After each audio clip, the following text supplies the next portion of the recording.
Hey guys, we're Haunted Like Human. We're going to tell you all about our new single, In the Woods.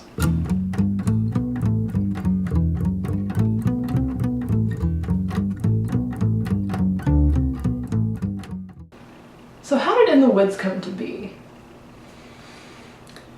Well, you came to me with that weird chorus. Yes, I've been sitting on this idea, basically since we put out the first record, that since we do write so much from a place of storytelling, and the first record was called Ghost Stories, I kind of wanted to just tell a ghost story in a way. I wasn't quite sure how that was going to go, so I just sat on it for a while until I had something that I felt was worthy of pitching him, maybe. And so I came in with the chorus and what ended up becoming the first verse. And I was like, Cody, I have this weird idea, but hear me out. This is either going to go really well or really poorly, and there's not going to be an in-between, but let's give it a shot. And I think I had you stumped for a little while. Yeah, definitely. We played with a lot of things trying to make that song work. Like slide guitar. Yeah, that was a fun afternoon. A lot of different things. It took a while, but once we got to that walking bass line, that's kind of where the song started to come together. Yeah. I think it was just one of those things that you were doing while you were thinking, and I was like, wait, that's actually fantastic. I think that really works. Which happens often. He just kind of plays these little licks in random parts, and I'm like, wait, back up, do that again. But yeah, once we got that, it was really a matter of how we wanted the story to progress.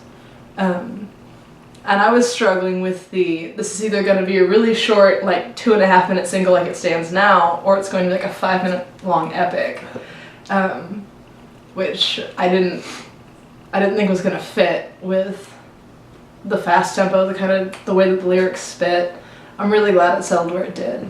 In true HLH fashion. In true HLH so it's about 2.5 minutes. Yeah, yep, because we can't put up a single that's not like a 2.5 minute song, apparently. But yeah, no, this is a really fun one to write.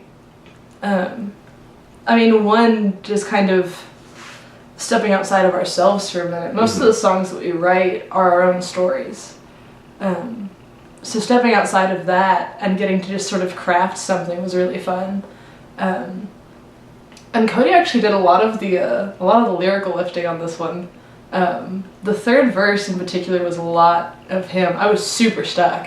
I was like, I want this 4-verse sort of form, and I have like 1 and 2, and I know how I want it to end. I just don't know how to fill in all of the major plot point of the third verse.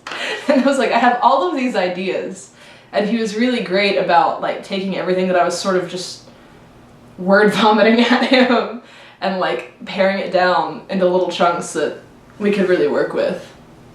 So it was a fun time. It was. You wrote all the train stuff. How was this in the studio? You want to talk about that? Yeah. Yeah. So this one changed quite a bit in the studio from where it started when we brought it in. We ended up stripping the guitar part back some. We had a really killer bassist lay down that walking bass line on an upright. Oh yeah, that upright bass line is killer. Where David took it with the drums and percussion is not where I expected it to go at all. But it was fantastic.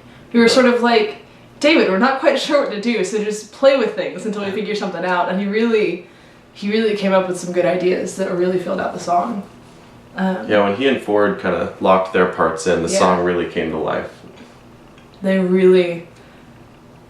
We had a good little crew on this. We did. It was really fun to actually have a team outside of just us and a single engineer trying to make all of this happen.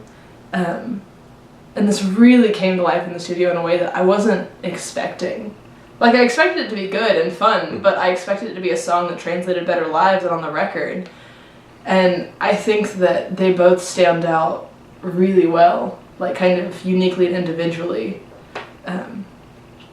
But yeah. Aren't there chains on this? Yeah. Yeah, there's chains on this. There's chains on this. And those sound great. God, they sound good. It was just so much fun to get to play with change in the studio. But yeah, I'm really happy with how it turned out. I think we were both a little bit afraid going into the studio with it from just an acoustic demo of us into, you know, how do we want to flesh out this kind of strange tune. But I think it's pretty rad if I can say so myself. I think it came together really nicely, and we're super excited for everybody to hear it. It'll be out September 14th, so you can catch it on all of the places that you get your music online then. Until then, we can all just wait excitedly together. Blame it on the full moon, blame it on the drink. Call it what you will, but she left her ring home on the sink. And now there's two bodies in the woods, two bodies in the woods,